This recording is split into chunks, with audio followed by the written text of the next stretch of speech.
Vidvan. Hare Krishna, Krishna Krishna, Hare Hare Rama, Hare Rama. Okay, someone please read out text one and its translation. Hey Bhagavan Vacha, Vaya Mana Parthan, Yoram, then Marashaya, Apam Samakrama, the Supreme Authority of God said, now here, O son of Vidvan, how practicing yoga in full consciousness of me, with mind attached to me, you can know me in full, free from doubt. Shri Baladev Devotion. The 7th chapter describes the powers of the Lord, who is most worthy of worship, and the 4 types of worshippers and 4 types of non-worshippers. The first 6 chapters are spoken mainly about the nature of the Jiva, who is the worshipper, and the means to realize the nature of the Jiva. The middle 6 chapters speak of the nature of the Lord, who is the object of worship by the Jiva, as well as the means to realize the Supreme Lord. Though Arjuna did not ask about what type of form should be worshipped and how to absorb the mind in that object of worship, after these were mentioned at the end of the last chapter, the Lord now begins to speak because he is eager to describe this out of his merciful nature. With your mind completely absorbed in me,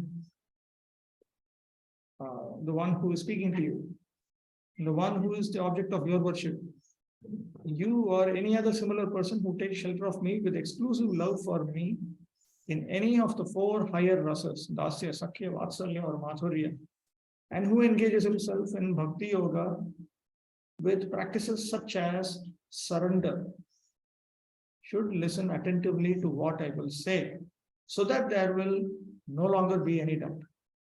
You will have no doubt that I alone am the supreme truth, because you will be fully convinced of my supreme position. By this knowledge, you will know me, the Lord of all beings. I am complete with my associates, my powers, and my place, O son of Pritha. One should not say that he will teach this knowledge entirely. That is because it is impossible to know everything about the Lord who is infinite. The Smriti says, and this is a quote from Srimad Bhagavatam, even Lord Brahma himself would be incapable of describing the pastimes of the Lord entirely. Someone should read out Bhakti. The Lord said, O Bharata, in the first chapter, I spoke of Jnana and Yoga, the means of liberation, which depend on Skam Karma Yoga for purifying the Antara. In the second 6th chapter, I will speak about Bhakti Yoga. When we practice yoga, which takes shelter of me, attaching your heart to me, you will attain complete knowledge related to me. There is no doubt about this. Please listen as I speak that Brahma Gyan is not complete knowledge, since it is not knowledge in detail.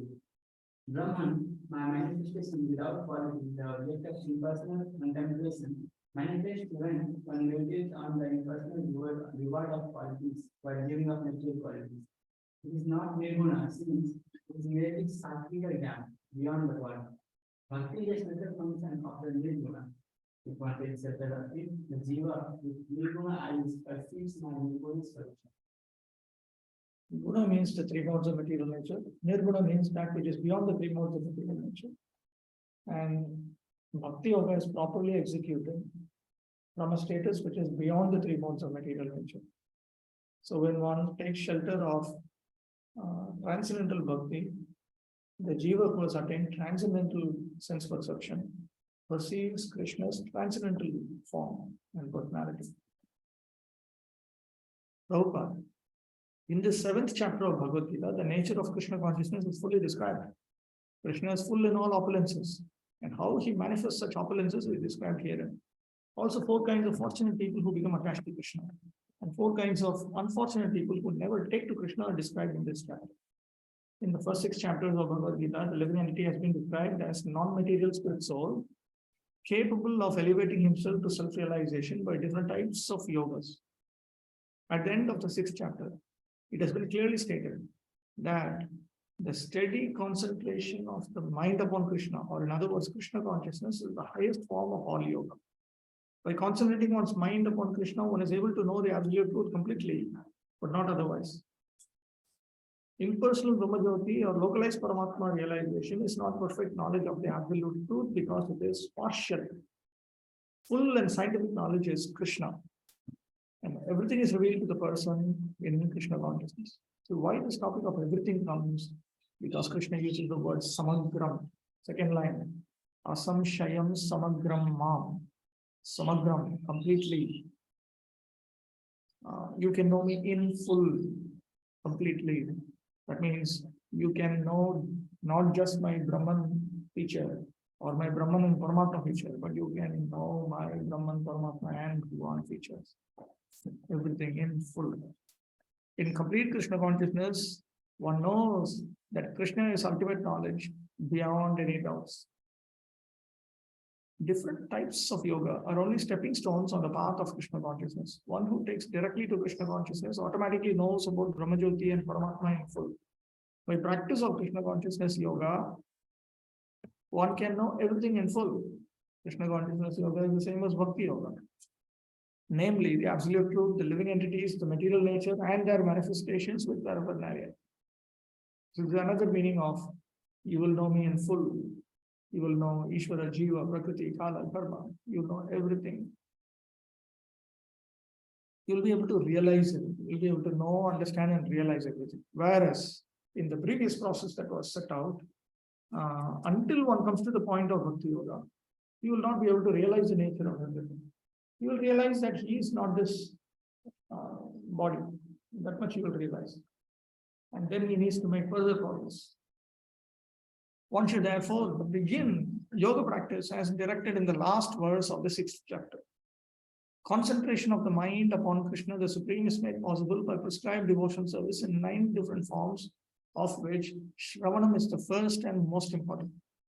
The Lord therefore says to Arjuna, touch, renew, or hear from me. No one can be a greater authority than Krishna, and therefore by hearing from him, one receives the greatest opportunity to become a perfectly Krishna conscious person. One has therefore to learn from Krishna directly or from a pure devotee of Krishna, and not from a non-devotee upstart. A non-devotee rebel. In today's world, being a rebel is glorified, but is Tamoguna only you think like that. Puffed up with academic education. At least within our movement, we should not develop these kinds of misconceptions. He's done a PhD, he's done a master's degree, he's this, he's from BHU, he's from Oxford, he's from here and that. Therefore, I'll listen to his Bhagavad class. Still needs, because you cannot develop knowledge, understanding, realization through academic education of scripture. In fact, it is more disadvantages. Vaishnava Mukhodgirnam Bhutam Harikathamritam Shravanam Naivakartavyam. In the Srimad Bhagavatam, this process of understanding Krishna, the Supreme Personality of God, and the Absolute Truth is described in the 2nd chapter of the 1st canto as follows. Now, why is Prabhupada giving this series of verses here? Because this teaches you that you come to that point after which all your doubts are gone. If you go back to the verse, look at the synonyms. Asamshayam samagram. In the 2nd line, asamshayam. Asamshayam means without doubt. Samagram, completely. The idea is, I will teach you that system by which you can know me completely, and by which you can know me without any doubt. Students of the Upanishads will understand what this means. This status of being without any doubt happens only when you directly see God. Until that point, there's always doubt. On the process of sadhana, there's always some doubt. Am I really, this is a real thing? Little small percentage. It's not. Initially, you may have more doubts, but it reduces. Even though unless one has absolute faith, one cannot progress. But in the background, there are doubts. Not consciously, we're not cultivating any doubt. But in the background, it is there. But even they will disappear. Shrinvatam Swa Katha Krishna. Punya Shravana Kirtana, Hridyantasto Hyabhadra, Vijnoti Suhrit Satam, Nashta Prayesha Bhadreshu, Nityam Bhagavata Sevaya, Bhagavati Uttama Shloke, Bhaktir Bhavati Naishti, Tadarajastamo Bhava, Kamalobhadayascha Ye, Cheta Ete Ranavidham Stitam Satvit Prasidati, Evam Prasantamanaso, Bhagavad Bhakti Yogatah, Bhagavad Tattva Vigyanam, Mukta Sangasya Jayate, Bhedyate Hridaya Granthis, Chidyante Sarva Samshaya, Shiyante Chasya Karmani, Drishta Eva Panishwari. To hear about Krishna from Vedic literatures, or to hear from him directly through the Bhagavad Gita, is itself righteous activity. And for one who hears about Krishna, Lord Krishna, who is dwelling in everyone's heart, acts as a best wishing friend and purifies the devotee who constantly engages in hearing of him. In this way, a devotee naturally develops his dormant transcendental knowledge. As he hears more about Krishna from the Bhagavatam and from the devotees, he becomes fixed in the devotional service of the Lord. By development of devotional service, one becomes freed from the modes of passion and ignorance, and thus material lusts and avarice, greed, are diminished. When these impurities are wiped away, the candidate remains steady in his position of pure goodness, becomes enlivened by devotional service, and understands the signs of God perfectly. Thus, Bhakti Yoga severes, cuts the hard knot of material affection towards matter, and enables one to come at once to the stage of asamshayam samagram understanding. It's a typing mistake here. It should be asamshayam space samagram space understanding of the Supreme Absolute Truth Personality of Godhead. Asamshayam samagram means beyond doubt, indubitable. Samagram means complete. So one comes at once to the stage of doubtless complete understanding of the Supreme Absolute Truth Personality of God. So when Lord Krishna says here, touch your know, listen to me about this process, he means engage in this process that is detailed in Bhagavatam. Hear like this, go through this process, then you will come to the point where you have no doubts and you will have complete knowledge, understanding, realization. Therefore, only by hearing from Krishna or his devotee in Krishna consciousness can one understand the signs of Krishna. Okay. Text 2. From the knowledge of Krishna gets before, it is the karma yoga. By that one, Brahma realizing No, that very activity only gives that. Then you have to go to the next stage, next stage, next stage. The entire pathway has got various stages now. In that stage, only that much realize. You can only realize that your spirit is all different from the body. Then you realize that you're qualitatively one with God, which is what we call Brahman realization. With that much, it cannot take you beyond. Then you have to go to the next step. If you don't go to the next step, you don't proceed. The path contains several stages. In a particular stage, you only realize that much. in this stage, we realize Because he's already come to the point of surrender to Krishna. He's got faith. Faith means he's surrendered. 6 items of surrender. And now bhakti becomes his prime duty. See, when we say, go back to this. In the first stage, no, the activity of karma, when we say it's predominant, what it means is he accepts this karma as his continuous duty. And Navavidha Bhakti is an add-on. You add on top of it. Okay. So even when he's doing his devotional service of Savanam, Kirtanam, Smaranam, he thinks, I'm doing it because it's part of karma. In Varnashram Dharma, we see now the common duties are there. The central common duty is bhakti. So that is how he considers. Whereas when one advances to a higher platform, he is not thinking in terms of karma. He is not standing on the platform of karma. He is standing on the platform of bhakti, devotional service, surrender to the Lord. I should surrender to the Lord means 6 things. I need to accept whatever is favorable to Krishna. I need to reject whatever is unfavorable. Like that, there are 6 items. I need to accept that Krishna is going to take care of me. I should pray to him for the fulfillment of my spiritual desires. I should not surrender to anyone else. And I should proceed with humility. 6 items. In Pancharati scriptures, they are described in great detail. We generally talk of that one verse, Anukulisya Sankalpa. But in the Pancharati scriptures, they are described in great detail, full chapter for each and all sometimes it comes. So, in the second stage, that accept everything that's favorable. So they accept karma and jnana when they don't contradict bhakti as favorable. Whereas in the third stage, anything literally out of bhakti, they will not touch. So that is the distinction. So in the second stage, for them, bhakti is accepted as a constant duty. And karma and jnana are just add-ons. Okay. So in the first stage, they want to execute their material duties in Krishna consciousness. Yat karoshi, yajasnasi, yajjapasi, dadasi, yattapasasti kaunte, tat kurushna madarpanam. This is their life, basically. And within that, there is some time for manmana bhava, manmakto, madhyati, mamanastu. Because that is also duty. Yat karoshi. So they, inside that yat karoshi, they bring in manmana bhava, manmakto, madhyati, mamanastu. Whereas in the second stage, they think manmana bhava, manmakto, madhyati, mamanastu is my actual duty. And within that madhyaji comes now, to worship the Lord. So within madhyaji, all these material duties come. Because that's another indirect way of worshipping the Supreme Lord.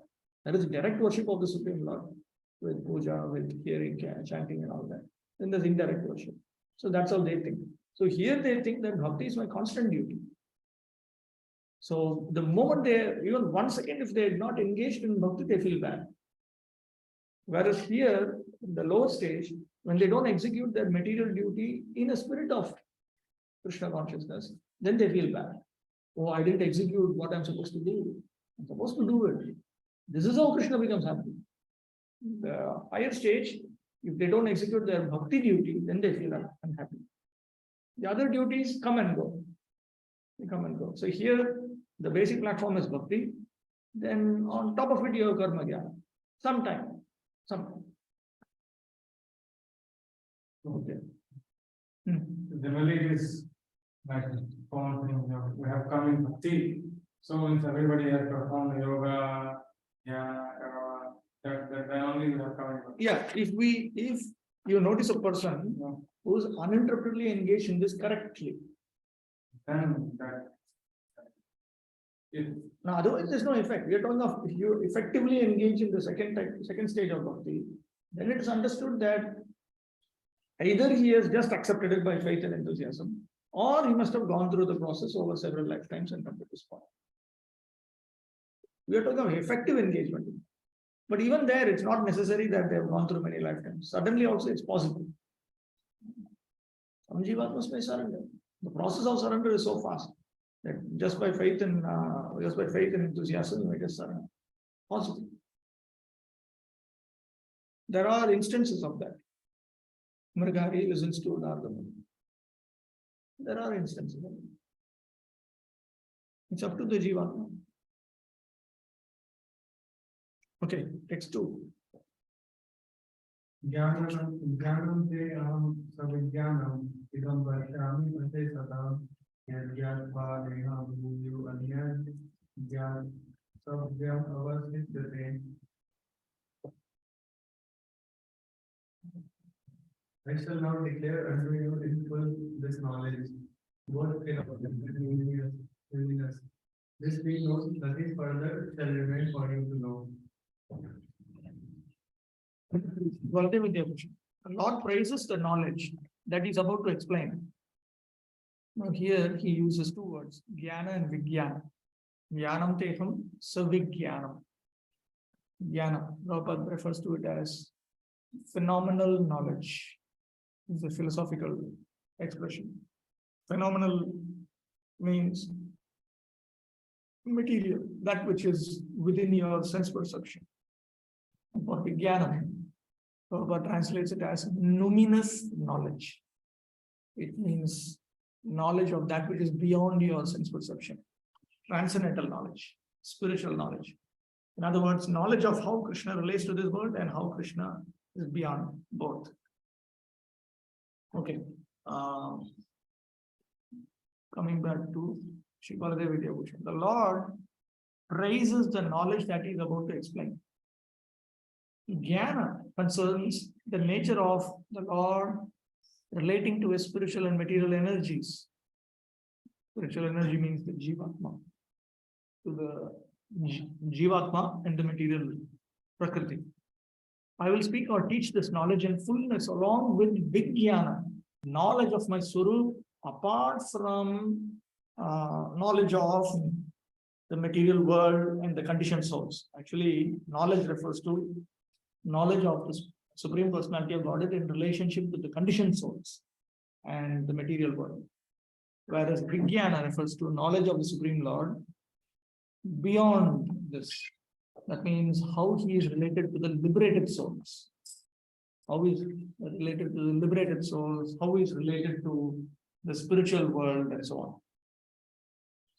That is what Prabhupada refers to here as phenomenal knowledge and luminous knowledge. I will speak this to you who have surrendered unto me. Because unless you surrender unto Krishna, Krishna will not reveal this degree of information. My form is the cause of everything as realized from jnana. And my form should be the object of your meditation, which is realized by Vijnana. By understanding the knowledge of both types concerning my transcendental form, which I promised to describe, nothing else will remain to be known to you. Because you have been inquisitive about and absorbed in the highest path, I reveal this knowledge to you. Nothing remains to be known, because everything is included in this knowledge. Bhakti.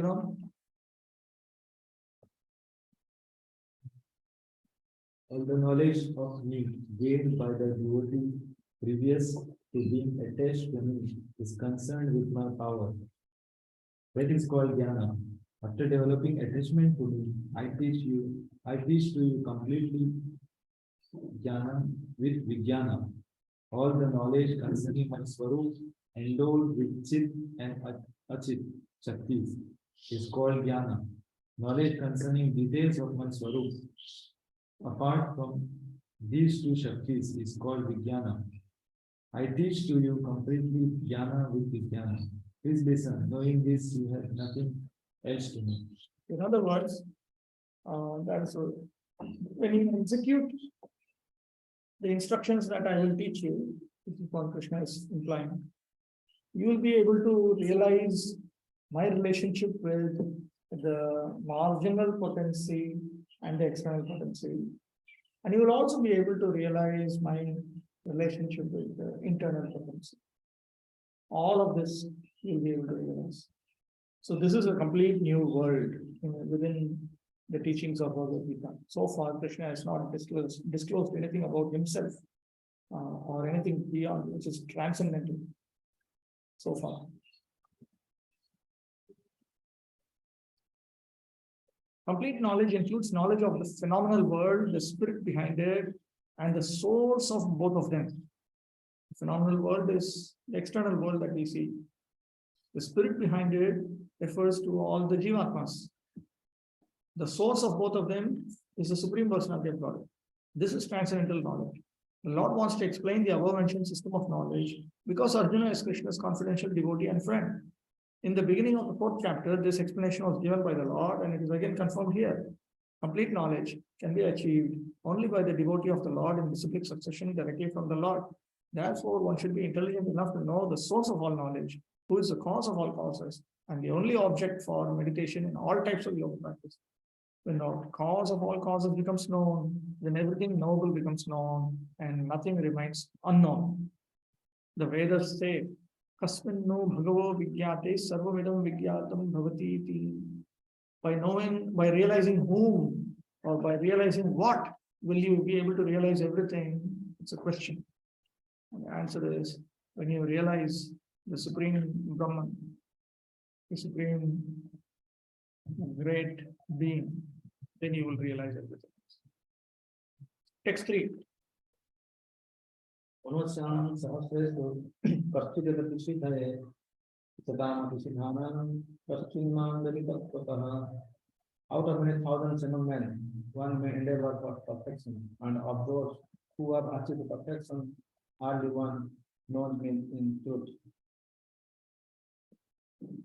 In this verse, Krishna states that knowledge of himself is very rare. Among the countless jivas in high and low bodies, some take the human form.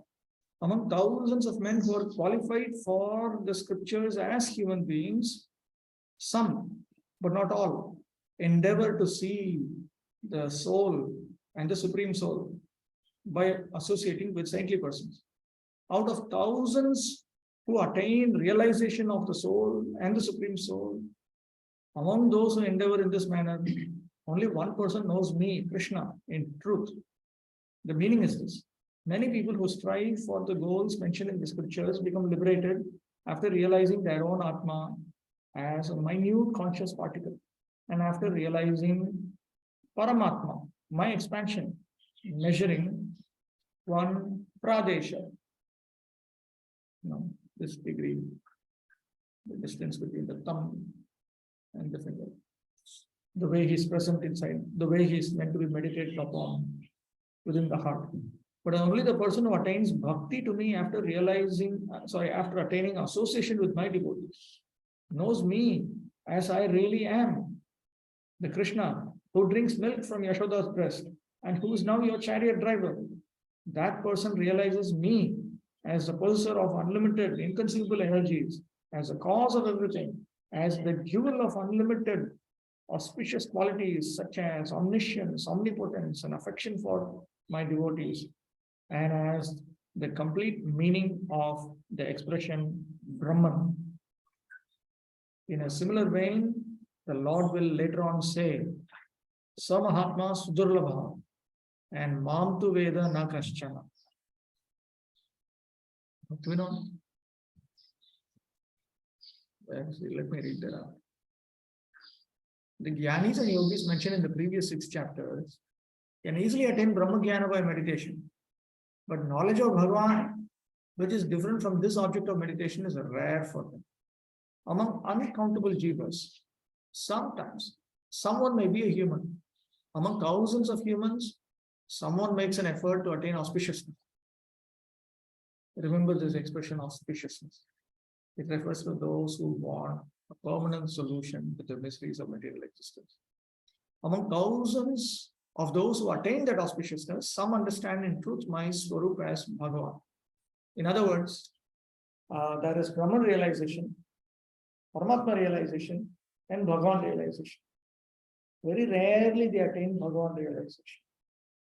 They may even attain Paramatma realization. But to attain Bhagavan realization is very, very rare. Even here, you notice this, even in this chapter. They realize what we call Brahman realization, that they attain. They may attain Paramatma realization. Then only later on they come to Bhagavan realization. Because unless you execute devotional service of a certain type, of a certain intensity, the Bhagavan feature is not revealed to you. The Bhagavan feature is the original feature.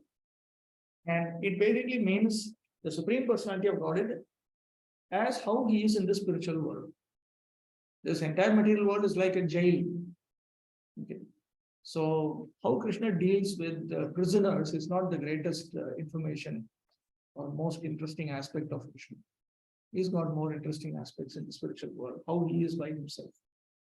That is Bhagavan realization. Okay, someone should read out Prabhupada's purport. There are various grades of men, and out of many thousands, one may be sufficiently interested in transcendental realization to try to know what is self, what is the body, and what is the absolute truth. Generally, mankind is simply engaged in the animal propensities, namely eating, sleeping, defending, and mating. and hardly anyone is interested in transcendental knowledge. The first 6 chapters of the Gita are meant for those who are interested in transcendental knowledge, in understanding the self, the super self, and the process of realization by Jnana Yoga, Dhyan Yoga, and discrimination of the self from matter. However, Krishna can be known only by persons who are in Krishna consciousness.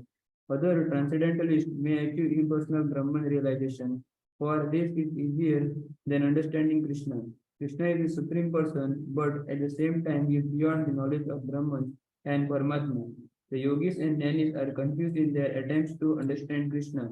Although the greatest of the impersonalists, Sripad Shankaracharya, has admitted in his Gita commentary that Krishna is the supreme personality of Godhead, his followers do not accept Krishna as such, for it is very difficult to know Krishna, even though one has transcendental realization of impersonal Brahman.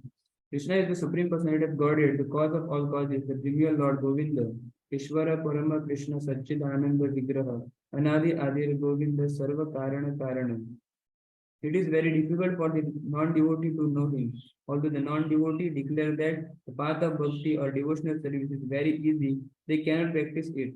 If the path of bhakti is so easy, as the non-devotee class of men proclaim, then why do they take up the difficult path? Actually, the path of bhakti is not easy. The so-called path of bhakti practiced by unauthorized person without knowledge of bhakti may be easy. But when it is practiced actually according to the rules and regulations, the speculative scholars and philosophers fall away from the path. Srila Rupa Goswami writes in his Bhakti Rasamrita Sindhu, Shruti Smriti Puranadi Pancharatri Vina Akintiki Harera Bhaktir Utpat Eva Kalpati. Devotional service of the Lord thus ignores the unauthorized Vedic literatures like the Upanishads, Puranas, and the Naraj Pancharatra is simply an unnecessary disturbance in society.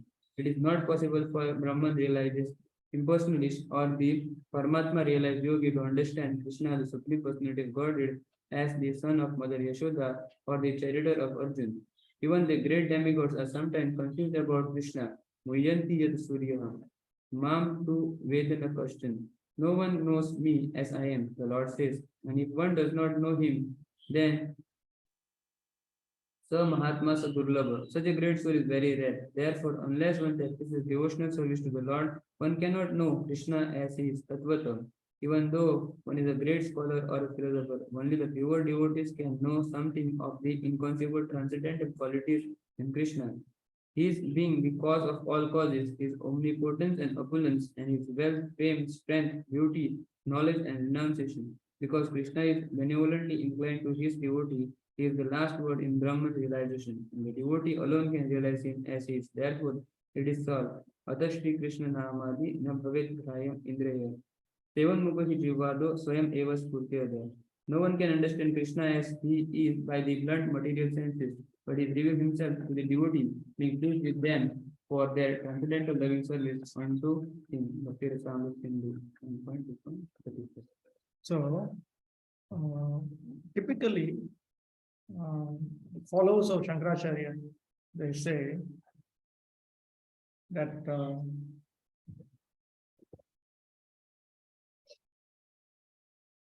most of the people should actually engage in Bhakti Yoga because their brains are not activated.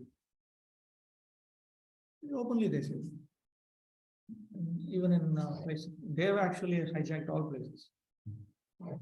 As of now in Mayapur, they haven't manifested with strength. But in other places, almost everywhere, even in a place like Sri Radha, Ramanujacharya, he spent his whole life fighting against Maya. But they have their own ashram there. Their ashram is much bigger and more prestigious than many of the Vaishnava spots also. So I remember there was one person who was, when I was in Sri Rangam a few years back, I was giving online classes. He was opposite in another building. He was also giving online classes. So he asked me, so what do you speak on? Oh, Bhagavad Gita and Bhagavatam. This is our main. Yeah. You people should study all this Bhakti. Mahabharata. Bhagavad Gita is Mahabharata. Mahabharata, all these storybooks you should study. And Bhagavata Purana, another story. You should study all these storybooks. Because heart you're very much inclined to the heart. And then later on, when you're then five, then your head will will mature. Then you'll study Upanishads. Then you'll come to us. I only focus on Upanishad. I don't go to lower scriptures and Shruti. So typically they say that it's a common thing, and they have this misconception that the process of bhakti is actually easy, whereas the process of jnana is very difficult. They think that first you start with karma, then you upgrade to bhakti, then you finally upgrade to jnana. And they will say, even in Bhagavad Gita, first Krishna teaches karma, then he teaches jnana, then finally he teaches, then he teaches bhakti, then finally he teaches jnana. So resolve your problem. First of all, you need to engage in karma, then you can engage in, then you engage in that. But this is because in the Upanishads is actually stated, in other scriptures, even in the Smriti scriptures, it is stated that the pathway that reveals the highest is the most difficult. Okay. That is what Prabhu also points out. Actually, it is most difficult. It's not the easiest. It is actually the most difficult pathway. If you don't execute it correctly, then it is difficult. But the pathway by itself is difficult. Unless Krishna comes and helps you, it is difficult. The only reason we keep saying bhakti is easy is because Krishna comes and helps you. And that too also only in particular tracks it is easy. Otherwise, it takes several lifetimes. It is a difficult pathway. If you agree to fully surrender unto Krishna, then Krishna comes and helps you. Therefore, he makes it easy. The road is filled with traffic jam. But if a government official catches you, then you can enter into his car and you just go. But by itself, it is traffic jam. So that is why Prabhupada points out that if the path of bhakti is so easy as the non-devotee class of men proclaim, then why do they take up the difficult path? Because it is not. It is not as easy as they think it is. That is why Krishna is also saying here, hardly one knows me in truth. Mam tu veda na kashtana. No one knows me as I am. Some Mahatma Sudurlabha. If at all someone knows, is very, very rare. And that too, Bahunam Janmana Avante. After many, many lifetimes. So, unless one surrenders unto Krishna's lotus feet, one will not attain this realization. Now, in one lecture, Prabhupada refers to Ramanujacharya's one comment on this verse, on this expression, Manushyana, Manushyaha, Shastra Adhikara Yogya. Human being refers to one who is fit and who is eligible to carry out the instructions of Vedic scripture. These are called human beings. Amongst human beings, thousands of such human beings, one person may endeavor for perfection. So, prior to that, they're just two-legged animals, that's all. They're not considered even human beings. So, human being has a particular connotation here also. Okay, text 4. Bhumirapo navovayu sammano bhujmirvacha ahansara chiyame vina prakrichirakkadha. Earth, water, fire, air, ether, mind, intelligence, and false ego, all together these 8 constitute my separated material energies. Addressing Arjuna, Krishna then speaks in 2 verses about his 2 energies in order to describe later his nature as the highest cause, which possesses these material and spiritual energies. Prakriti is divided into 24 parts. Know that this Prakriti is now divided by me into 8 parts, composed of earth and other elements. It belongs to me. So, how this 24 is fitted inside these 8, that also is, yes, we'll bring it up. Including the 5 sense objects and 11 senses with 5 gross elements and other elements mentioned in this verse, we will get the total of 24 elements. The mention of earth, water, fire, air, ether includes their respective sense objects. The sense objects cause the manifestations of these elements. Smell, taste, form, touch, and sound. False ego includes its effects, the 11 senses: mind, nose, tongue, eye, skin, ear, hands, feet, voice, anus, and genital. Buddhi, intelligence, here refers to the Mahatattva. Manas, mind, here refers to the Pradhana, the unmanifest stage of Prakriti, which is understood through the mind but not perceived by the senses. The Shruti says, Avyakta is clearly mentioned as belonging to the 24 elements. The Lord will himself explain the complete list in chapter 13 when describing the field. The field consists of the 5 great elements: false ego, Mahatattva, the unmanifest, the 10 senses, the mind, and the 5 sense objects. Someone should read out Bhakti notes. Knowledge of the Lord's power and his Swarupa is called Bhagavad Jnana. It may be described as follows. I am always a special tattva endowed with Shastri and with having a Swarupa. Brahman is a state devoid of qualities manifesting through my Shastri. It does not have a Swarupa. It is a relational condition which arises on thinking of what is opposite to the created universe. Paramatma also is my special manifestation through my Shakti, through my things, through the material world, as my Amsa. As a result, Paramatma is a special tattva related to the temporary universe and does not have eternal Swarupa.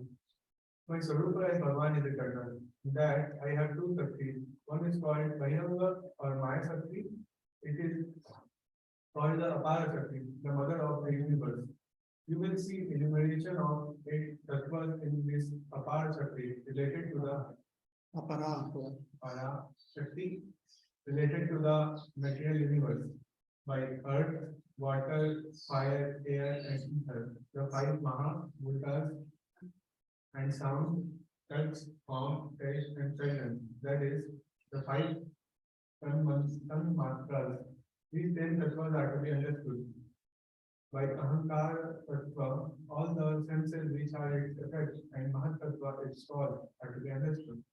Intelligence and mind are listed separately. Among all the tattvas, among the various effects, they are the chief. In truth, the 2 are one tattva. The word Ahankara refers to Ahankara and the 11 senses that arise from it. The word Buddhi refers to Mahatattva. The word Mana refers to Pradhana.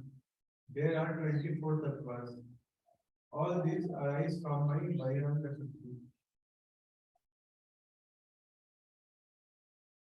First point that Prabhupada brings up in his purport is that material nature is Krishna's Prakriti, which indicates that Krishna is not part of Prakriti, and rather he is Purusha. He is the Ishvara Purusha. The Jiva is also described as Purusha later on in 13th chapter. And so forth, you will come across the Jiva being referred to as a Purusha. In that case, you should remember that it is the Jiva Purusha. Here we are talking of the Ishvara Purusha. The science of God analyzes the constitutional position of God and his diverse energies. Material nature is called Prakriti, or the energy of the Lord, in his different Purusha incarnations, expansions, as described in the Sattvata Tantra. Vishnu's Tatrini Rupani Purushakyanyatho Viduhu Ekam tu Mahatastrashtrit Dutiyam Twanda Samsthitam Tatiyam Sarvabhutastham Kani Gyatva Vimuchyate. For material creation, Lord Krishna's plenary expansion assumes 3 Vishnus. The first one, Mahavishnu, creates the total material energy known as the Mahatattva. The second, Garbhodakashayi Vishnu, enters into all the universes to create diversities in each of them. The third, Kshirodakashayi Vishnu, is diffused as the all-pervading super soul in all the universes and is known as Paramatma. He is present even within the atoms. Anyone who knows these 3 Vishnu can be liberated from material entanglement. This material world is a temporary manifestation of one of the energies of the Lord.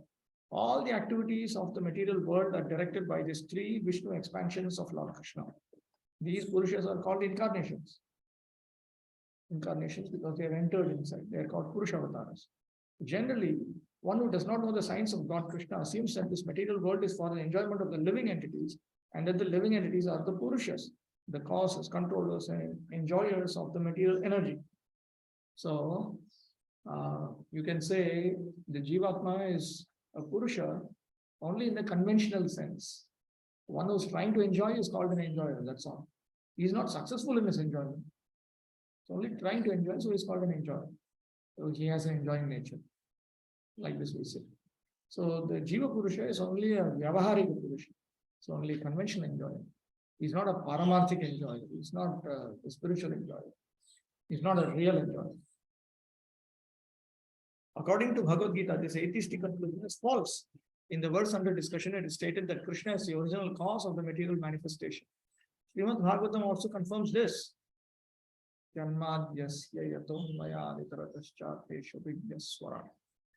ingredients of the material manifestation are separated energies of the Lord. Even the Brahmajyoti, which is the ultimate goal of the impulseless, is a spiritual energy manifested in the spiritual sky. There are no spiritual diversities in the Brahmajyoti as there are in the Vaikuntha Lokas. And the impulseless accept this Brahmajyoti as the ultimate eternal goal. The Paramatma manifestation is also a temporary, all-pervasive aspect of the Kshirodakshai Vishnu. The Paramatma manifestation is not eternal in the spiritual world. Then here, Bhaktivinoda Thakur had stated that it's not eternal, meaning that you don't find in the spiritual world, even though Krishna is inside the soul of all the living entities, there Krishna does not do this work of Upadrashta Anumanta. He is not giving permission, he is not witnessing and awarding their karmic reactions. He is not supervising the potency of Prakriti. He is not supervising the potency of Kala, time. He is not doing these things. So for all practical purposes, we keep saying that there is no Paramatma in the spiritual world. Even though the Supreme Lord is inside everything, inside Jivatma also. Therefore, the factual absolute truth is the Supreme Personality of God, Krishna. He is a complete energetic person, and he possesses different separated and internal energies. In the material energy, the principal manifestations are 8, as above mentioned. Out of these, the first 5 manifestations, namely earth, water, fire, air, and sky, are called the 5 gigantic creations, or the gross creations, within which the 5 sense objects are included. They are the manifestations of physical sound, touch, form, taste, and smell. Material science comprises these 10 items and nothing more. But the other 3 items, namely mind, intelligence, and false ego, are neglected by the materialists. Philosophers who deal with the mental activities are also not perfect in knowledge, because they do not know the ultimate source, Krishna. The false ego, I am, it is mine, which constitute the basic principle of material existence, includes 10 sense organs for material activities. Intelligence refers to the total material creation called the Mahatattva. Therefore, from the 8 separated energies of the Lord are manifest the 24 elements of the material world, which are the subject matter of Sankhya atheistic philosophy. They are originally offshoots from Krishna's energies and are separated from him. But atheistic Sankhya philosophers with a poor fund of knowledge do not know Krishna as a cause of all causes. The subject matter for discussion in the Sankhya philosophy is only the manifestation of the external energy of Krishna as it is described in the Bhagavad Gita.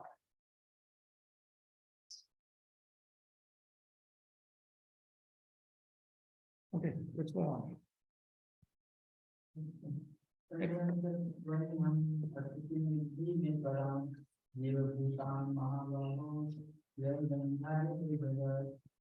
Besides these, O mighty Arjuna, there is another superior energy of mind, which comprises the living entities who are exploiting the resources of the superior and inferior energy. This Prakriti is considered inferior because it is unconscious and it is the object of enjoyment. In other words, it is not conscious, and because it's not conscious, it is experienced. It does not experience. It is the object of experience. It's the object of enjoyment. Know that the Jiva is my Prakriti as well. but superior, because the jiva is conscious and the enjoyer of the inferior prakriti. The jiva is the experiencer of prakriti. Prakriti does not experience the jiva. The jiva experiences prakriti. So therefore, the jiva is considered superior. O mighty armed one, Arjuna. Okay. Krishna then explains the reason for its superiority. This conscious prakriti accepts this universe for its enjoyment with such activities as sleeping and eating. The Shrutis also explain that these two energies belong to the Lord alone. Pradhana Kshetrajya Patir Guneshana. The Lord is the master of the gunas and the master of Pradhana and the Kshetrajya. Besides this means besides this Gauranga Shakti, there is my Tatastha Prakriti, Tatastha Shakti. Prakriti and Shakti are equivalent. There is my Tatastha Prakriti or Tatastha Shakti, which is called Para Prakriti. This Prakriti has a conscious world and consists of jivas. From this Shakti emanate all the jivas who give consciousness to the material universe and who accept the material world as the object of endeavor. The spiritual world emanates from my Antaranga Shakti. The material universe arises from my Bahiranga Shakti. The Jiva Shakti is called Tatastha, as it is suitable for both worlds. Ubhaya Vaibhava Yogya. It is eternally and intrinsically fit for being in the spiritual world or for the material world. Because he eternally is capable of choosing between this side and that side. That is intrinsic to the Jivatma. It is not that is a feature of the conditioned souls. It is a feature of the Jivatma itself. When the Jivatma is in the material world, if he wants, he can go to the spiritual world, if he becomes sufficiently fit for it. When he is in the spiritual world, if he wants, he can turn away from Krishna and he can go to the material world. Ubhaya Vaibhava Yogya is fit for both of these opulent manifestations. Both are Krishna's opulent manifestations, spiritual world, material world. And the Jivatma is in between, always in between. Just like matter is always matter, and the Jivatma is always Jivatma. Like that, the internal potency is always internal potency. The Jivatma, when it is in the material world, does not become Bahiranga. Right now we are trapped inside subtle body, gross body, and we are within Bahiranga Shakti. But we don't become Bahiranga Shakti. Similarly, when we go to the spiritual world, we don't become Antaranga Shakti. Right now we have taken shelter of Bahiranga Shakti. Later on, if we go to the spiritual world, we would have taken shelter of Antaranga Shakti. But we don't become Antaranga Shakti. Jivatma is Jivatma. The Supreme Lord is Supreme Lord. The internal potency is internal potency. External potency is external potency. Eternal natures. They don't overlap, they don't change. Krishna is a Shaktiman. Beyond all the three potencies. All the three potencies are under him. Wait.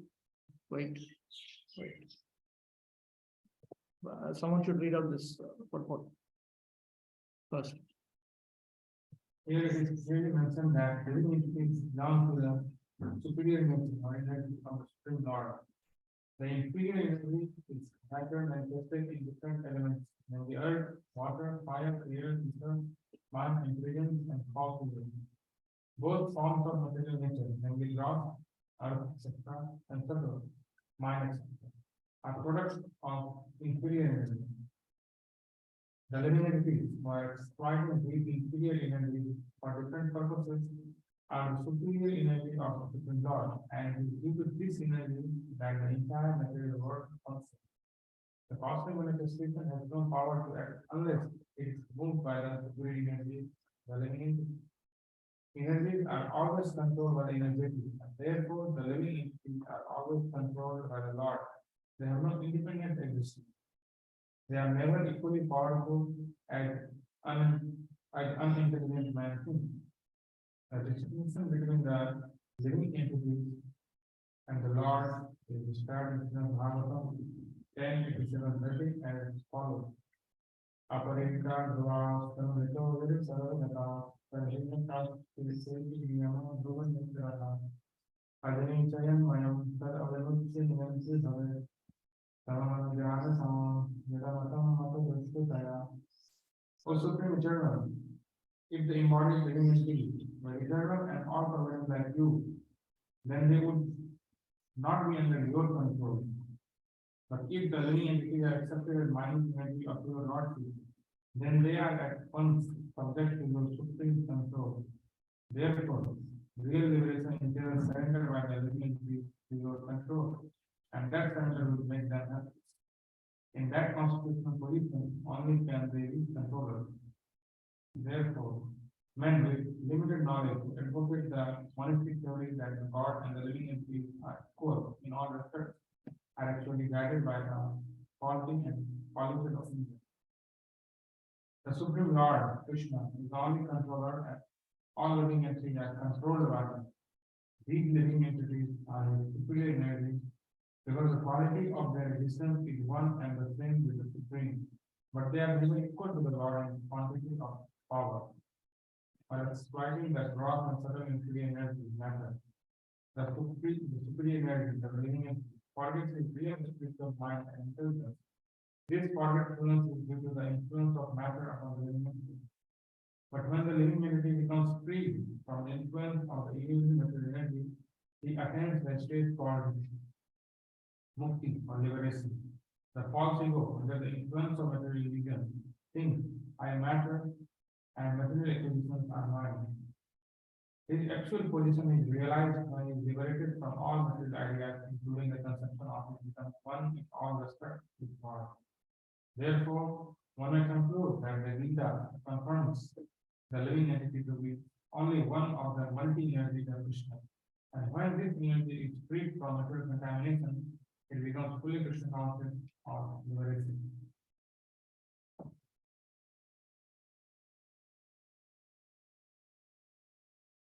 Okay, what is your question? They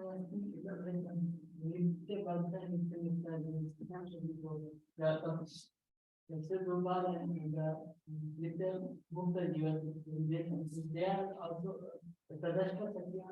Let us learn. Let us learn. One question.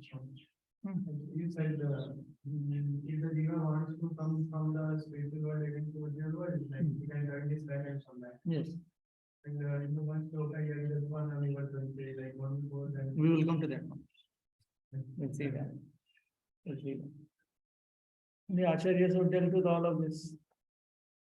They think more than we think, actually. They examine everything. Okay. Text 6. एतद्योनि भूतानि सर्वाणि युद्धारय अकृत्स्नत्तिकरतः प्रभवः लयस्तथा. All created beings have their source in these two natures. Of all that is material and all that is spiritual in this world, know for certain that I am both the origin and the solution. By these two energies, the Supreme Lord creates the whole universe. So this is what Krishna is implying here. Know that all moving and non-moving entities arise from these two energies. The inferior and superior energies, called the field and node of the field, are the cause of everything, meaning the cause of everything that we perceive. But these two energies belong to me. They arise from me. Therefore, I alone am the cause of the manifestation of the whole world which has come out of Prakriti. I am that entity from which everything arises. I alone am also the destroyer, that entity by which all things disappear. The world of matter and Tatastha Shakti, which is a combination of the conscious and unconscious elements, arises from these two Prakritis. Thus, I, the Swarup of Bhagavan, the personality of Godhead, and the root cause of the creation and destruction of all universes. Everything that exists is a product of matter and spirit. Spirit is the basic field of creation, and matter is created by spirit. This is something that people don't understand in today's world. First of all, everything which is material exists for the living entities. Just like when we create a chair, this is a traditional example. When you create a shayya or an asana, when you create a bed, the bed is for somebody to sleep on. It is parartha. It exists for somebody else.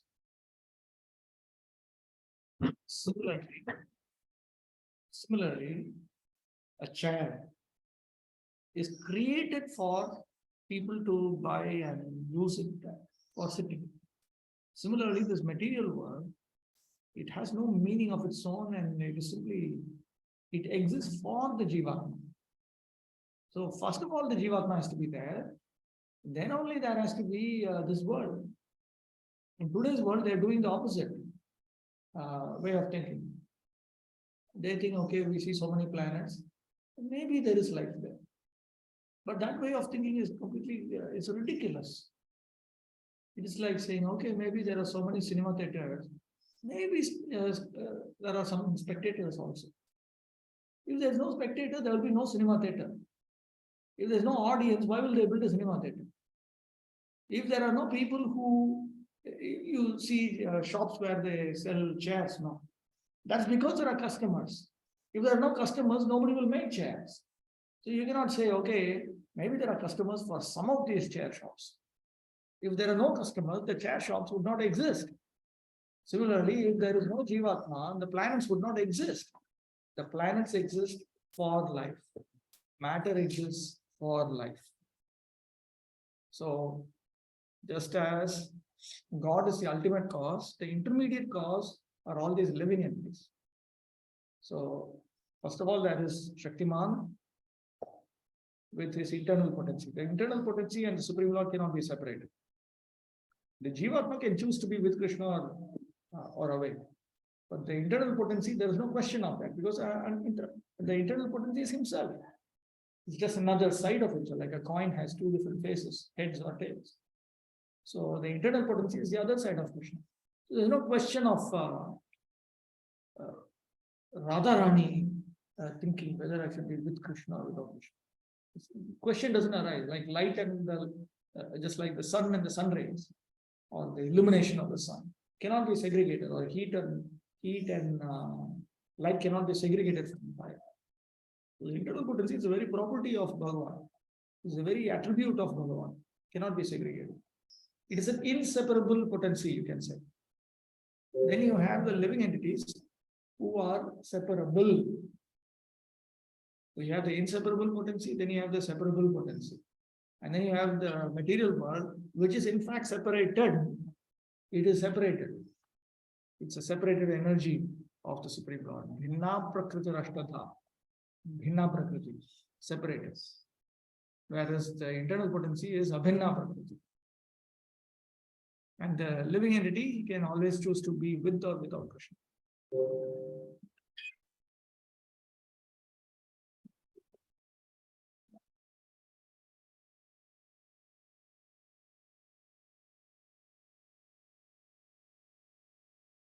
So, spirit is the basic field of creation, and matter is created by spirit. Spirit is not created at a certain stage of material development.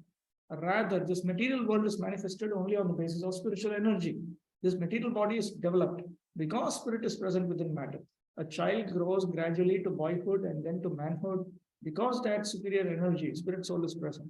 Similarly, the entire cosmic manifestation of the gigantic universe is developed because of the presence of the super soul Krishna. Therefore, spirit and matter, which combine to manifest the gigantic universal form, are originally two energies of the Lord. And consequently, the Lord is the original cause of everything. A fragmental part and parcel of the Lord, namely the living entity, may be the cause of a big skyscraper, a big factory, or even a big city, but he cannot be the cause of a big universe. And the cause of the big universe is the big soul, or the super soul. And Krishna, the Supreme, is the cause of both the big and small souls. Therefore, he is the original cause of all causes. This is confirmed in the Katha Upanishad. Nityo Nityanam Chetanas Chetananam. Okay, let's move on. Hmm? The Manjaris, they are also internal potency. This is all getting too much. Jivatmas can be Manjaris, this much I know. But if we are asking all Manjaris, first of all, they are unlimited. So I don't know about something about unlimited. Because what I understood that internal potency, rather than there are internal potency. Like this, and there are internal potency. So it's still rather than Radharani is internal potency. Ashtasakis are internal potency. As far as I know, Rupa Goswami is a living entity. Living entities are not second-class citizens. Krishna likes a living entities more than himself. Actually,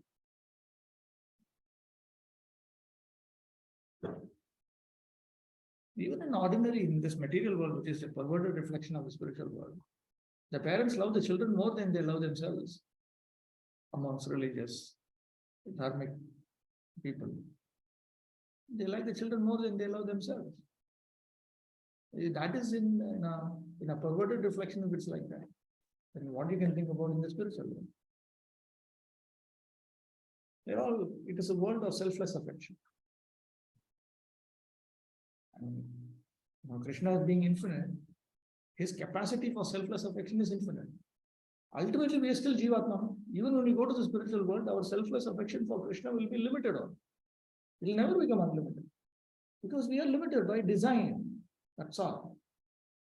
So we can never serve Krishna to the extent Radharani serves Krishna. Because she is unlimited. We are not. We are limited. So there's a clear distinction between us and them. But they are also having selfless affection for us now. So they will put the living entities as almost beyond and higher than them and all that. That is the nature of selfless affection. As far as I know, I may be wrong, but I don't have a problem if we discover that Rupa Goswami is a Jivatma. And I don't have a problem with that. Why? Krishna likes living entities. But when somebody is taken shelter of the internal potency, he is energized by the internal potency. He is energized by the internal potency. That is always there. Like an ordinary wire. If you plug it inside something with 440 volts, now you cannot touch it. You cannot say, oh, it's just an innocent wire. It's not an innocent wire anymore. Because it is energized by that. So that we should be careful about. That is why it is said the perfect pure devotee should be respected like Krishna. Why? Because they have taken shelter of Krishna's internal potency. So basically, when you are talking to them, you're actually transparent by media. You're talking to him, but he is immediately asking Krishna, what should I answer this person? It's all going at lightning speed. So that is why Prabhupada disciples sometimes they say, we are just one person away from God. When we are in Prabhupada's presence, because Prabhupada is directly able to see God. Anything that I want to ask Krishna, I can ask him. He's Krishna's secretary. What more you want? Just there. It's not like a sadhaka who has taken on that role. It's a Siddha Purusha. It makes a very big difference. And that is even when they come to this world, it is like that. Even they are in the spiritual world. I don't think we should develop insecurity about Jivatmas when they have taken shelter of Krishna. Only one point I will say. When it comes to the living entity, they are everything is, you have to see everything according to their status. Whether they are turned towards Krishna or turned away. That you have to see. That's the only thing you have to see. Because Jivatma can change this side, that side. That's the only thing you have to see. But if he is with Krishna, then he is empowered by Krishna. Like, for instance, a glove. Okay. When it is in the hands of Muhammad Ali, it's something very powerful. When it is just out there, you can take it and throw it and beat it, spit on it, anything you can do. But when it is in the hand of a powerful boxer, it means something. So when that living entity is surrendered to Krishna's lotus feet, uninterruptedly, in Prema Bhakti, or even beyond Prema Bhakti, something, it is now part, it's now with Krishna. And Krishna considers that living entity as my property. Have to be very careful. Okay, let's move on. Text 7.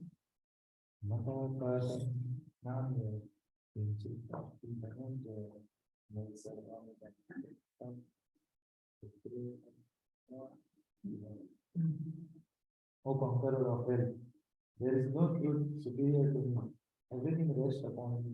As pearls are strung and are threaded. Sri Baladeva Devushan brings up a very interesting counter argument first. Arjuna, he anticipates that Arjuna might be thinking like this. Okay, you are the cause of the inferior Prakriti and superior Prakriti. So you are the seed of the whole universe. But that does not mean that you are the supreme. There may be something higher than the seed. From the scriptures we understand. Tato yad uttarataram tanta rupa manamayam ya etad vidur ramrataste bhavanti athetare dukkhame evapiyanti. Higher than this, there is that which has no form, which is free of defect. Those who know this become immortal, whereas others suffer. So then Krishna points out, no. I am the seed of everything, but there is nothing superior to me. There is nothing superior to Krishna, your friend. I alone am the supreme object. But then Arjuna might remark, but then what about this Shruti statement which says that there is something higher to the seed? So then Lord Krishna, he indicates that there are other statements. Vedahametam purusham mahantam aditya varnam tamasah parasta tam eva vidvan amritaya bhavati nyanya pantha vidyate yanaya. I know that great Purusha with the shining complexion. He is superior to darkness. Knowing him, one surpasses death. There is no other path for liberation. From this verse, we understand there is no method of attaining freedom from death other than knowledge of Vishnu, who is the seed of all the universes and who is the great Purusha, the Mahapurusha. And therefore, the same Shruti, this is all coming from one Shvetashvatara Upanishad. It is stated, Yasmat param na param asti kinchit, Yasman nani yo na jayosti kinchit. There's nothing greater, there's nothing superior, nothing inferior, nothing smaller, nothing greater than the Supreme Lord. So all of this is to show that only the Supreme Personality of Godhead is supreme. It's not a post, and nobody else can become that supreme. So in this current Gita verse, Krishna clearly says, there is nothing superior to me. Even in the Vedanta Sutra, there's an indication to this effect, that there is the Supreme Personality of God who alone is supreme. As there is no one superior to me, I alone am the shelter of all others. Everything is strung on me, as pearls are strung on a thread. By this statement, I mean to say that I maintain the whole universe. Just as when you have a pearl necklace, then it is the string, the thread that is within, that is holding on all these pearls. Ramanujacharya goes one step further. And he says, when you look at a pearl necklace, the pearls are close to each other and the thread is not seen because it is inside. So like that, the Supreme Personality of Godhead, he is the super soul. He is holding everything together. He is holding the jiva together. He is holding matter together. But he is not seen. He is invisible. Oh Dhananjay, there is no one superior to me. Just as pearls are strung on a thread, the whole universe is interwoven with me in the form of Vishnu. Please, someone read out the purport.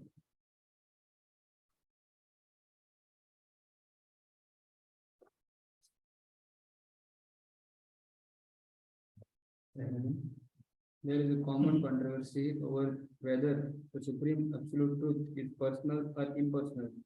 As far as Bhagavad Gita is concerned, the absolute truth is the personality of Godhead, Sri Krishna, and this is confirmed in every step. In this verse in particular, it is stressed that absolute truth is a person, that the personality of Godhead is the supreme absolute truth, is also affirmation of the Brahma Samhita, Ishvara Parama Krishna Satchidananda Vigraha, that is the supreme absolute truth. Personality of Godhead is Lord Krishna, who is the premier Lord, the reservoir of all pleasure, Govinda, and the eternal form of complete bliss and knowledge. These authorities leave no doubt that the absolute truth is the supreme person, the cause of all causes. The impersonalists, however, argue on the strength of the Vedic version given in the Shvetashvatar Upanishad. 3.10 Tato yat उत्तर अतरम तत्पुरुपम अन्यमयम ये एतात विदुर अमृतस्ते भवन्ति अतेत्रे दुःखम एवाप्यन्ति. In this material world, Brahma, the premier living entity within the universe, is understood to be the supreme amongst the demigods, human beings and lower animals. But beyond Brahma, there is the transcendence, who has no material form and is free from all material contamination. Anyone who can know him also becomes transcendental, but those who do not know him suffers the miseries of the material world. The impersonalist puts more stress on the word arupam, but this arupam is not impersonal. It indicates that transcendental form of eternity, bliss, and knowledge as described in the Brahma Samhita quoted above. Other verses in the Shvetashvatar Upanishad 3.8 to 9 substantiate this as follows. Vedaham etam purusham bhantam aditya varnam tamasa parastat tat eva vidivati mrityum eti nyayah pantha videte yanneya yasmat param naparam asti kinchit yasma ninyo no yagya asti kinchit diksha eva tabdo dvitishtete ekas tenedam purnam purushena sarvam. I know that supreme personality of Godhead who is transcendental to all material conception of darkness. Only he who knows him can transcend the bonds of birth and death. There is no way for liberation other than this knowledge of that supreme person. There is no truth superior to that supreme person because he is the supermost. He is smaller than the smallest and is the greater than the greatest. He is situated as a silent tree, and he illumines the transcendental sky as a tree spreads its roots. He spreads his extensive energies. From this verse, one concludes that the supreme absolute truth is the supreme personality of Godhead, who is all pervading by his multi-energies, both material and spiritual. So here you can see that Prabhupada is clarifying one of the devotions commentary. So Krishna is the one who maintains everything from within. Everything rests upon Krishna as pearls are strung on a thread. So he's the seed, he's the cause of everything, and he's also the supreme being. There is no one superior to him. Okay, text 8. रसो हम पशु कौन्तेय प्रभास्मि शशि सूर्ययो प्रणवः सर्वभूतेषु शब्दस्य औषधं दृश्यो. O son of Kunti, I am the taste of water, the light of the sun and the moon, the syllable of Om in the Vedic mantras, and the sound in the ear and ability in man. Krishna illustrates this truth that he is the maintainer of the universe in 5 verses from text 8. He just stated that he's maintaining the universe. Now in 5 verses, he's illustrating that. How does he maintain? He provides the various attributes, qualities. He is the cause of particular qualities. For instance, in water. Water, without taste, there is no water. The element of taste has to be within it. Sound, touch, form, taste, smell, taste. That has to be in water. And he is that, meaning that he is the one that makes sure that water is water. So in the same way, I am the light in the moon and sun. By maintaining them through my opulence of light, I am in them. In the same way, the other examples should be seen.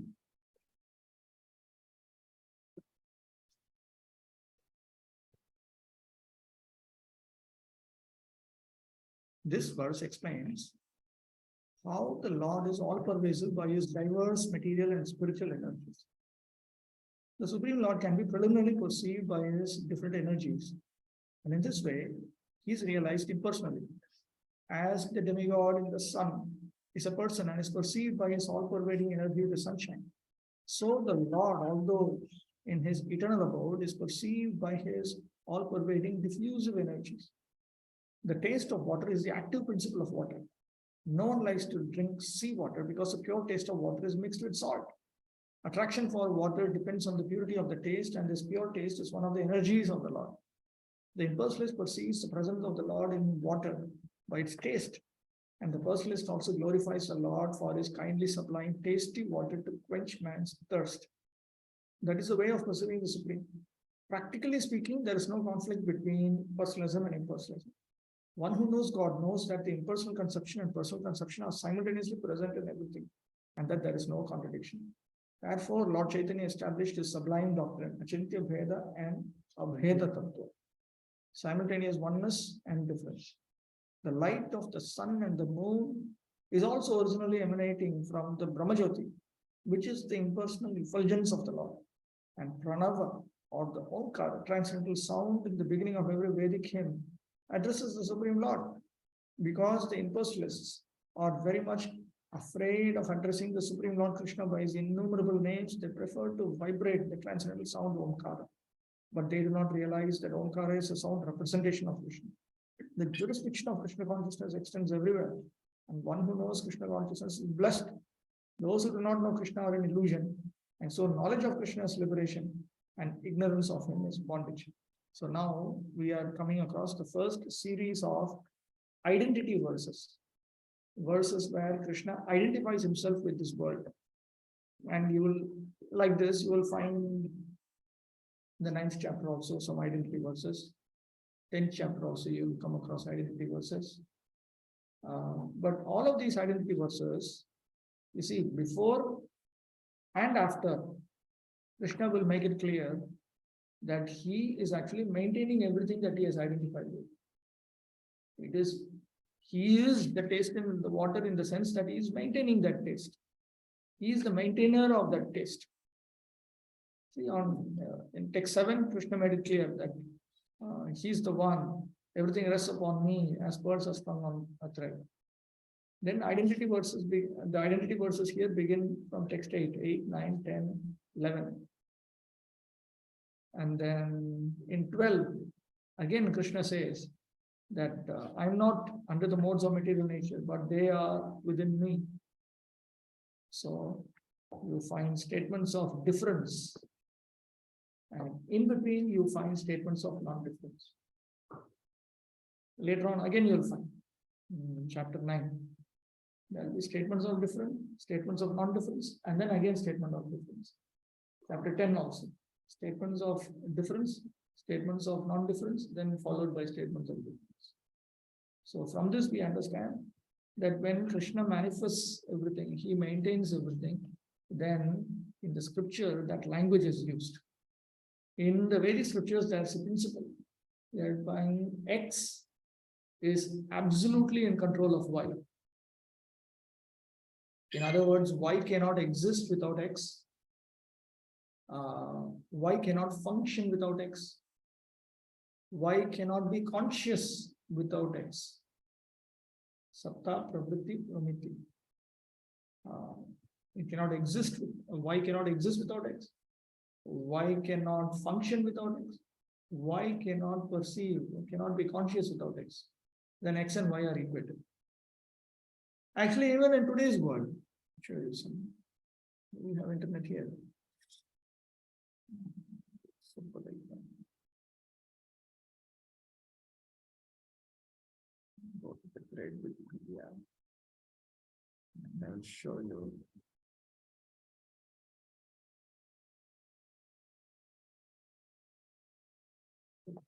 For instance, there are some examples. List of metals. They are using list of metals. I think that gives you an idea. No, let me show you here is. For instance, we talk about. We say the White House has made this decision. Now, White House is just a white colored building. How can a building make a decision? Actually, what we mean is there are some people who are sitting inside it and they are fully in charge of it. They have made the decision. You open the newspaper, you will see that Washington is very unhappy with Islamabad. What? Washington is one city. It's an inert city. And Islamabad is another city. Now, how can one city be unhappy with another city? Or you open the sports page, you will see Spain has defeated France. What does that mean? Spain has defeated France. Some land mass actually went and attained life and fought against another land mass. That's not what it means. It's talking about some football team or some sports team. There are some people who represent that country. So even in ordinary language, you don't need to be a great philosopher, Vedantist. Just ordinary language. You equate some things with something else. When you, especially when you have absolute control, there are several reasons they give here. I don't know if you can see, it's too small. Let me make it a little bigger so you'll get to see. What happens? Something so wrong that it doesn't even zoom.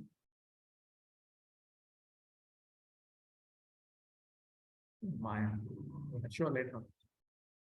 But there's so many reasons, so many other, like for instance, the pen is mightier than the sword. Press is evil.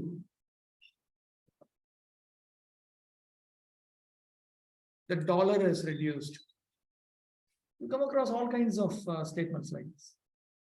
These statements are made very, very common. So these are all statements of non-difference. But we normally understand that this non-difference is not to be taken in a literal sense. The same way here also we see statements of difference, in between statements of non-difference. Okay, we'll stop with that. The first paragraph, practically speaking, there is no conflict between personalism and impersonalism. Yeah, it's only in the practical dealings. The personalists and impersonalists, both of them, they keep away from material activities and so on. From the practical point of view, only conceptually there is this distinction. They also recognize the importance of detachment. They also recognize the importance of philosophical cultivation. So if you see externally, in fact, the common people, they cannot even understand why these people are quarreling so much. They are going away from material life. They are also going away from material life. But they quarrel with both of them. Every fights. So fight is also only in speech and communication. It's not a physical fight. Okay, let's stop with that. Let's resume at 9:45.